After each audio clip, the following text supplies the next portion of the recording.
stage staff, the artists, the work we do here is only possible because of your interest and your support. So please come often, please be generous, and have a wonderful morning, and over to you. Thank you.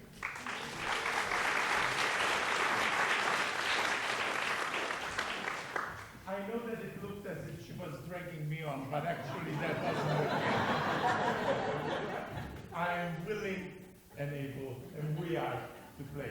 So it was with joy that we are doing this concert again. Why don't I go and get my colleagues, and then we'll introduce them as the pieces require. Sure. Give me 1 second, and I shall return.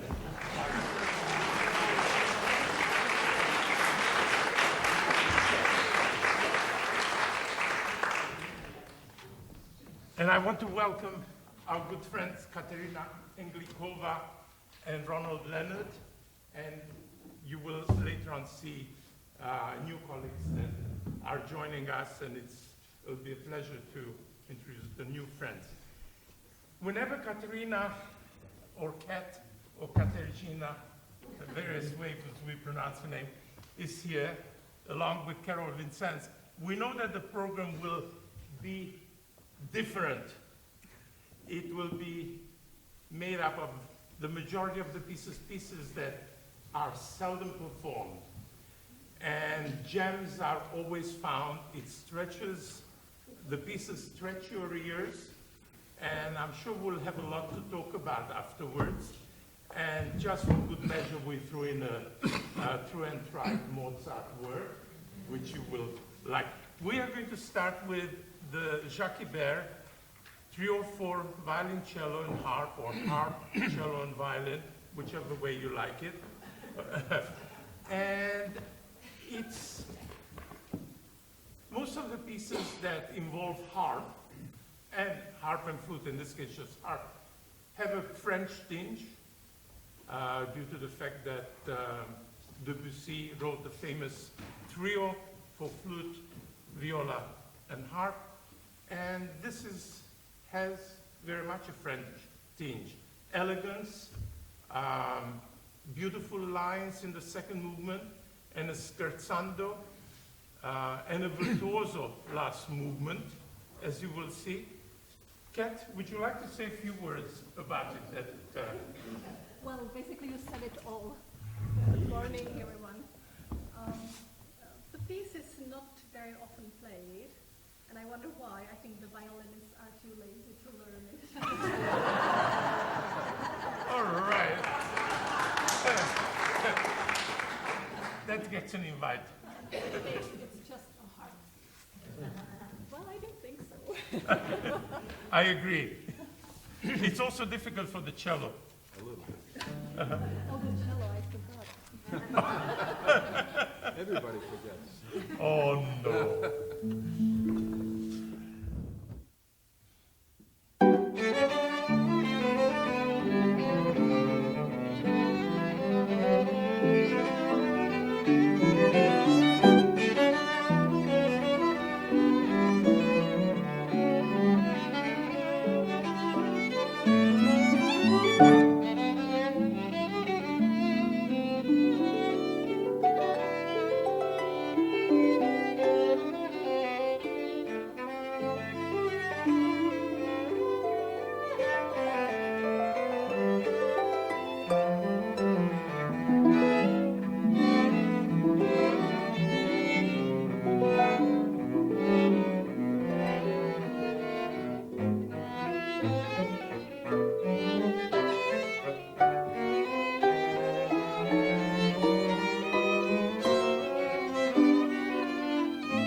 in spite of what the program tells you, I decided to take this piece off and ask a friend of mine, a new friend of mine, Rob Brophy, Phy, to join us and to make music with us.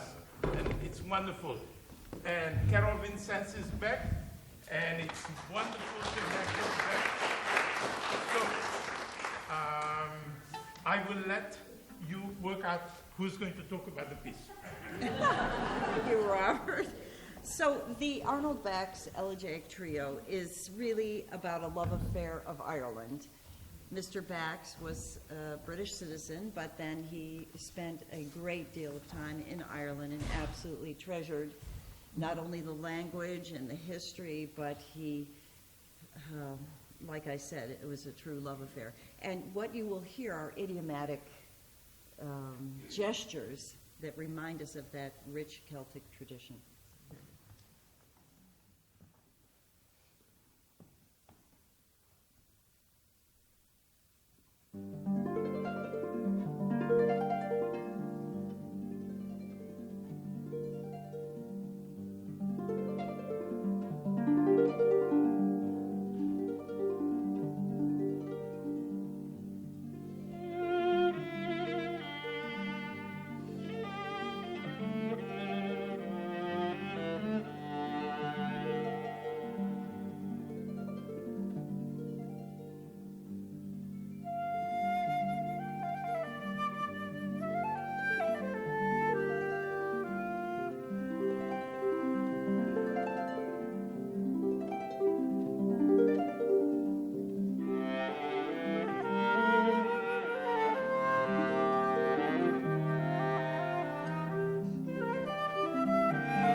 Mozart needed friends, and he was nice to the instrumentalists that could both play and pay. And no commentary on today's political climate. Sorry about that. I will let Carol tell you about the juicy bits about the person that commissioned these flute quartets. Right. There is a group of pieces for which we are extremely grateful. The two flute concertos, the G major and D major, and the four quartets that you are about to hear. The D major, which is a real cornerstone of the repertoire. And I think what's particularly poignant is not only is there that wonderful quote that Mozart hated to write for an instrument that he absolutely detested. It really probably was this Dutch amateur flutist, Mr. de Jong, who had made an agreement to pay a certain amount, and of course he reneged. And it's just the rest is history. So I think it's all wrapped up in that unpleasant relationship, because if you listen to the flute writing, certainly in the piano concerti and in the operas, there's no question that he glorifies and plays great tribute to the qualities of the instrument. Keep in mind, this is a modern instrument. Theirs are more similar to the old 18th century instruments that were used at the time. But this has more of a projection to it because it's metal as opposed to wood. But what you want to listen for, aside from the irresistible perkiness of the outer movements, is that beautiful slow movement, which has a mandolino kind of accompaniment, like you'll hear in Don Giovanni, Vieni alla finestra, that you'll hear when you hear the mandolino. And I've invited our wonderful players to play like a mandolin. And the poignancy here is that it was Christmas Day in 1778 in Mannheim. What was he doing on Christmas Day writing this piece? And his mother had passed away recently. So it probably is a love aria to his mom.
so much, and also for coming today. It's really a very special environment to play in, and it's wonderful. I'm from New York, but I love coming here.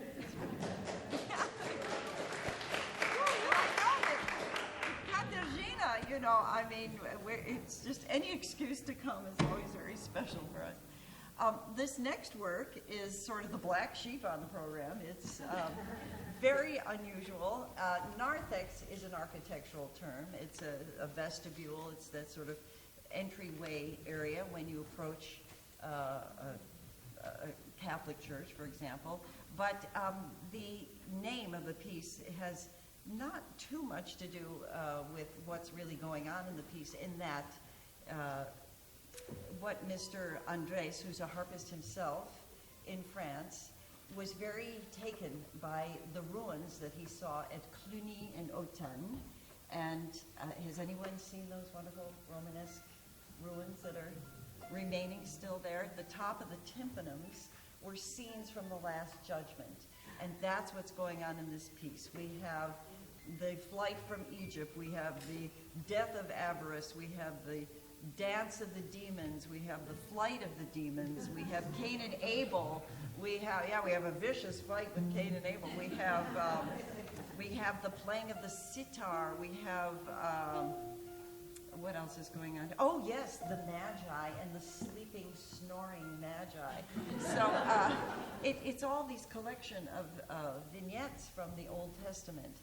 And he does this miraculously with the most delicious effects. So Katarina is going to tell you about what she has to do, some of them, so you're not giving away all the secrets. And, Well, Mr. Andres was one of the first composers who actually started using additional stuff, put it this way, in order to make music. You may have noticed earlier that I came with a screwdriver. It was not because I wanted to fix the harp. It was actually that I got confused with, I was sort of nervous about the next piece, so I thought, we are playing the Andres already, so I took the screwdriver. And I am going to use it in a very particular way. And I'm not going to show you, because I want you to be surprised. In the music, it doesn't say screwdriver. In fact, it says a tuning key. However, tuning keys used to be a wooden tuning keys, and these days you don't see them like that anymore. They are rubber coated, so the effect would not really be the same. That's why I'm using this, because also I can hold it very well. Anyway, there will be another effect with this beautiful jewelry. I was slammed. I called it a chain. Sorry, Barbara. It's titanium and gold, but it can be anything, basically, which will make certain noise, let's say.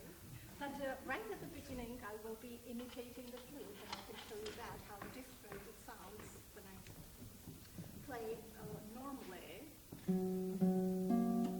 And then I do the effect.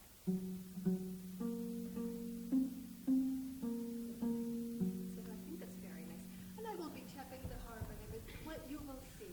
I just hope, because it's a premiere for me, that I will not tap and slam the instrument, at wrong times. I always tell my audiences that I've played on a 50,000-year-old bone flute, so this reeks of antiquity. This piece, it's sort of like an Indiana Jones movie set, and because it is a pipe, a tube. I also have to use a part of my instrument as an instrument in itself, and you'll know exactly when that is. So just enjoy and let your wildest imagination catch fire here.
now we are going to go back. I guess the previous piece you said was biblical. At least that's what you told me. Yes? Okay. So with this last piece, the Jolivet piece, we go back to ancient Greece at the time of the Iliad and the Odyssey. He utilizes Middle Eastern intervals, Middle Eastern sounds. In some ways it is, when it's a dance, it's a stately, repetitious, almost dervish-like repetitious. But there's beauty in the improvisation that happens, particularly in the flute, which is a featured instrument in this piece, more of the time. Yet, Jolivet studied with one of the preeminent 20th century atonal composers, Varese, so it is a superimposition. Superimposition, is that the right word? Well, yes. On the ancient Greek model dance and the modern atonal piece. I'm sure you'll have a lot of questions. It doesn't end like a piece by Tchaikovsky or Rachmaninoff, but we were debating if we should play it last, and we decided we'll give it to you last. So, Carol, if you want. That was perfect, wonderful. It's not particularly beautiful flute writing like you heard in the Mozart. It's funereal lamentations and cries and screams.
Susie, would you like to repeat your comments? Do we have a microphone? I don't need one, Robert. I have enough. Okay. All right. We'll let Susie Greenberg start. It wasn't a question. I appreciate that you have been educating us, willingly or not, over the years. I liked everything, particularly the flute and harp, the narthex.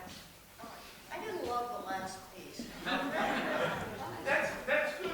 We like to hear things of that nature. We don't. It doesn't always have to be phenomenal. And tell us why you didn't like it. What would you like? And we'll have a discussion on it. I think me personally would have No. Speak for the person next to you. I mean, she doesn't. Obviously, he's known me a little bit too long. Before you respond, how many people like the last piece? Just raise your hand. Okay. And how many just really, like, why is this on the program? Okay, so that's just interesting. It's almost even. It's about 11 percentage points to the right side. My former student? I love the last piece. And it's a beast for the flute. I get nervous just listening to it. Technically and collaboratively, it's so difficult to put together. I think it's a remarkable job. So you'll speak for the other side. Okay. No, I personally was looking maybe for something a little more soothing and less atonal. Okay. That's just me. All right. Did you get that repetitiousness in the? If it is truly based on Greek, ancient Greece, then pleasing was on a different tonality and atonality were not constant at that point. Now, of course, having said that, he writes it in the 20th century. I was just It's gonna all be easier. Yeah. Would you like to tell us more about the piece and your reaction to it? Me or them? No, you're the student, right? Me. Former, now very successful businesswoman. Very former student. Andrea Fisher, who makes the most magnificent flute cover bags. If you need a bag, to Fluter Scooter, FLOO. Scooter. Go ahead, Andrea, come on up here. This is one gutsy lady right here, I'll tell you. Well, I think this piece just has a lot of technical demands, but I don't consider it very atonal, considering what else has been written for flute in the past 30 or 100 years. I think this is pretty tonal when it comes to more 20th century flute music, and just the flute writing alone is just crazy. To interject, probably they are not catchy tunes that are memorable. Actually, no. I think that Yeah, but that's a repetitious, ongoing thing that I keeps feel on. like that's pretty catchy. Right, that's what I was going to finish the sentence that's saying it wasn't a catchy long tune, but it was the repetitiousness of the dancing, of the funeral cries, of all those other implications that I see in this piece. And when we hear a piece like this, and even if we consider it a tonal, when we come back to something more tonal, it does stretch the ear. We come back and we find that, oh, things that I didn't really appreciate before, I really now appreciate. 40, 50 years ago, Bartok used to be, no, I won't touch Bartok. Nowadays, people say Bartok, Stravinsky. No big deal, I love it. So people change their hearing because of things that stretch the ear. Sorry, this is the professor in speaking. Yes. I have a question for Mr. Brophy. Obviously, or apparently have something that's computer. Oh, yeah. And can you explain it? I never noticed you touching anything to change the page. How did you? So, is it? You can you hear me? Oh. I knew that nobody was really going to ask a violist a question about the viola, so that's why I use an iPad, so that. Okay. This is. I've been using an iPad for about a year and a half, 2 years now. I had the smaller one before because this is now the big one. Unlock it here. There we go. So it's you can turn pages like this, or you can use it like this. It's a good size, and now you can have these pedals which work off Bluetooth, and you just you can turn forwards and backwards. It's very simple. Hopefully, I have not had any nightmares. I've heard of a lot of nightmares. I've actually seen a nightmare occur in concert, which was a pianist who will remain nameless, who didn't turn off the cellular part of it, and he started getting a FaceTime call during a concert. And after looking down very passionately at what he was playing, and then looking up and suddenly seeing his own face, he was frantically trying to press. Anyway, it was okay. Funnily enough, I mean, we talked about this earlier. Series that we play on now are starting to add riders in contracts that actually, if you do choose to use one, you have to have a backup system or a hard copy, which I do keep. I definitely do keep hard copies just in case, because technology can be fallible. And but so far, it's great. I mean, I love not having to scramble for pages. So yeah. But the viola still plays without electronics. Yeah, unfortunately. So you can scan it with a printer, with a scanner, or you can do it directly from the camera on the iPad. So. And you can even change things. Yeah, you can do fingerings and editing, and it's very, very. Once you get used to it, it's as fast as using a pencil, and you can also email your copy to anybody, and there are a lot of advantages.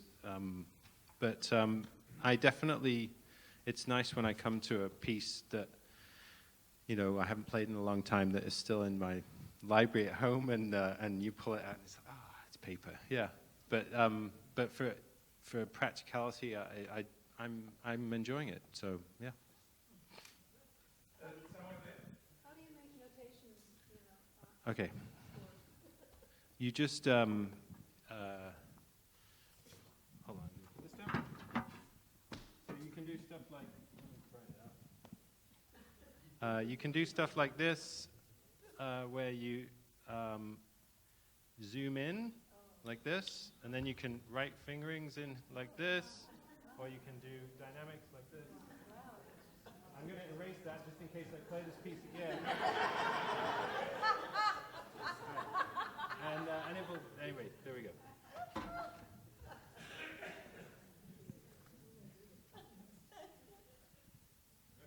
Do you want to tell us about your sound in the context and the tools and Well, the searches that we made yesterday? is it on? Yes, it is. In the kitchen department? Yeah, we have been looking even in the kitchen. That's true. Unfortunately, the new times bring certain limitations. Would you believe that we could not find a tuning fork, a basic tuning fork?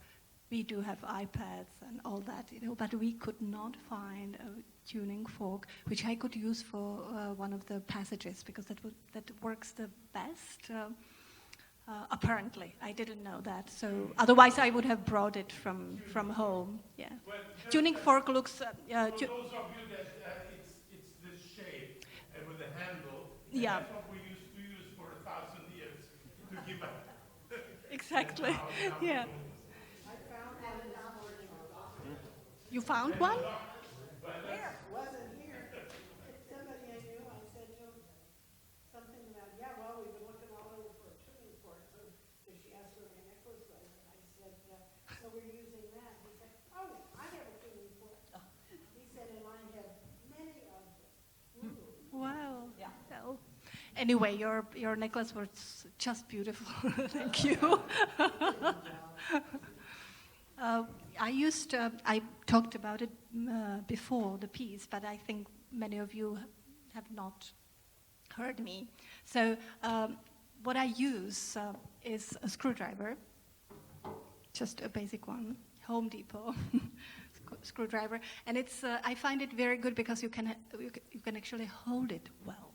That's important part of it because if it slips, then it naturally just you are in trouble because you need it very quickly. You have to grab it very quickly. In the score, there is written use a tuning key, but today's tuning keys are rubber coated, and they wouldn't do the job. They used to be steel and wooden. The handle was always wooden, so the wood would make the sound. But with this one, you cannot really use it. It looks really strange, but it's a tuning key, actually. It's a harp tuning key, looking like this. So that's what I used. And the rest was just my knuckles and fingers and and Carol's patience. I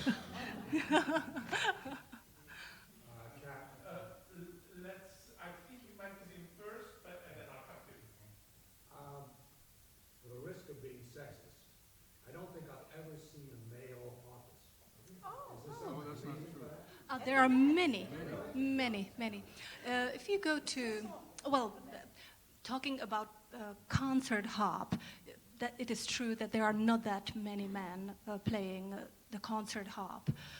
Many Frenchmen do play harp, as well as in Brazilian men, they play the harp. But talking about the harp in general, there are so many different types of the instrument, and most of them are folk instruments.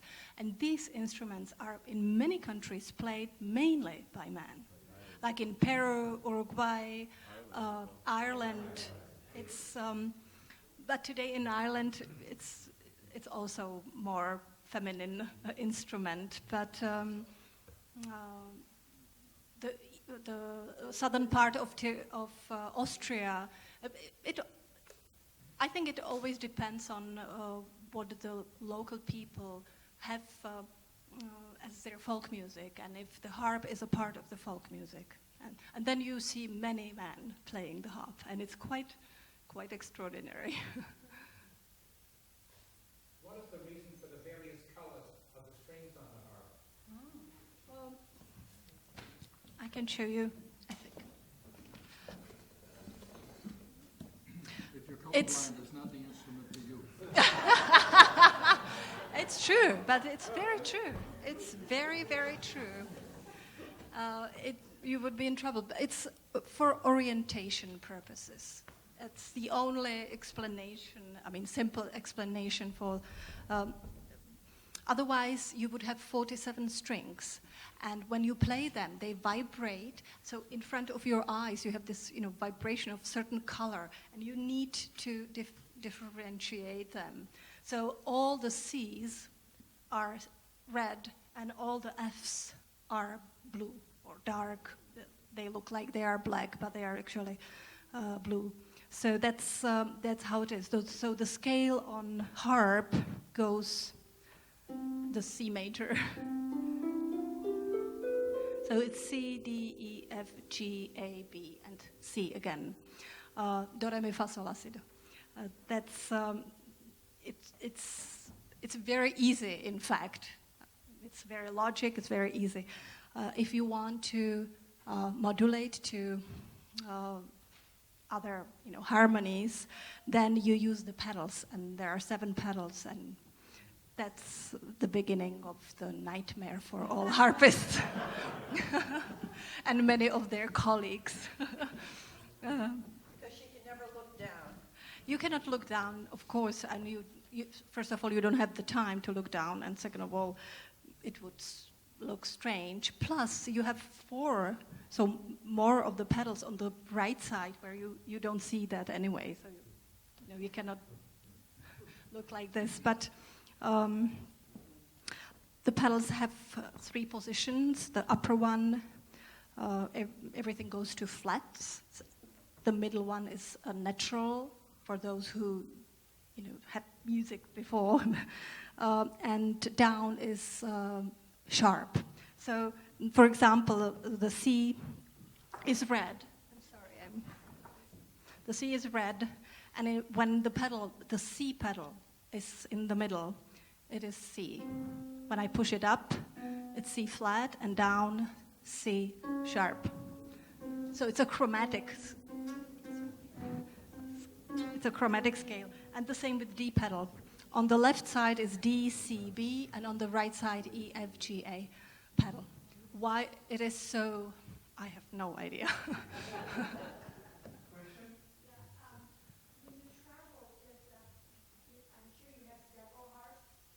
I have several harps at home, but this is not my harp. Yeah.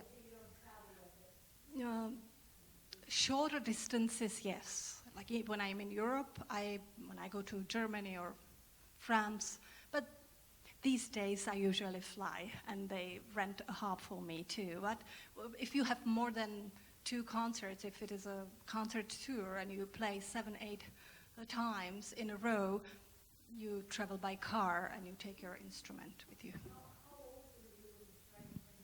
I was 12. I played piano and flute before, yeah. But these days, small kids start playing the harp. It's amazing. I wish I've had that chance, because there are many different, as I said, many different types of harps.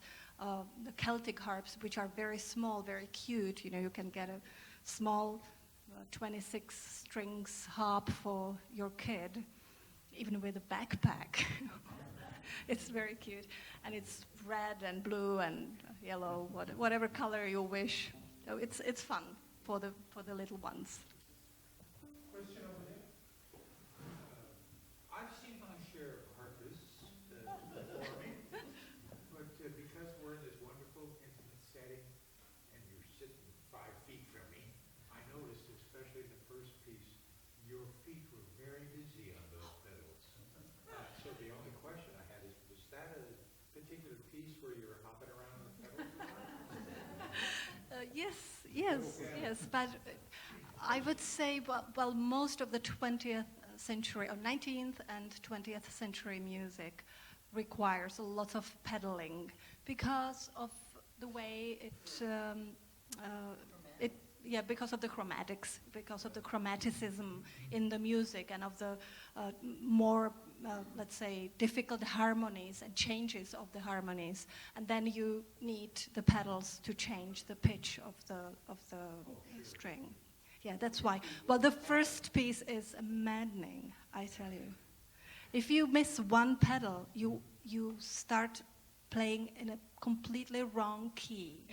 And then you have to keep going. And at the same time, your brain is just, what did I do wrong? What did I do wrong? Okay, do. And you have to find yourself. I mean, I would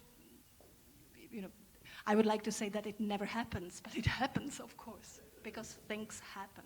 The pedals are colored in a coordinated way. The pedals are not colored. No. The pedals, the strings are colored, yeah. But there's quite a few pedals, more than I thought. Yeah, well, because for each tone in the scale, there is one pedal.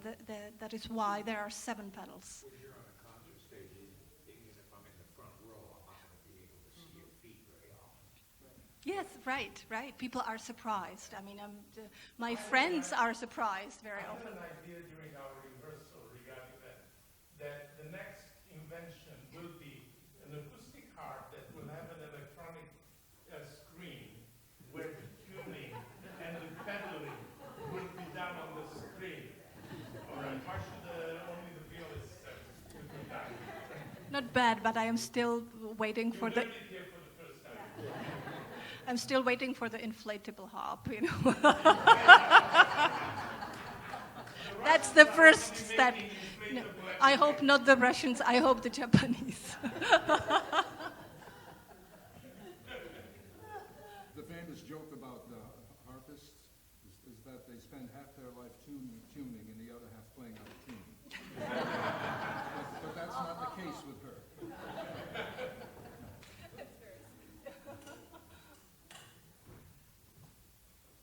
Anybody? Yes, me. Sorry, yes. Stand up and be careful. Yes, our generous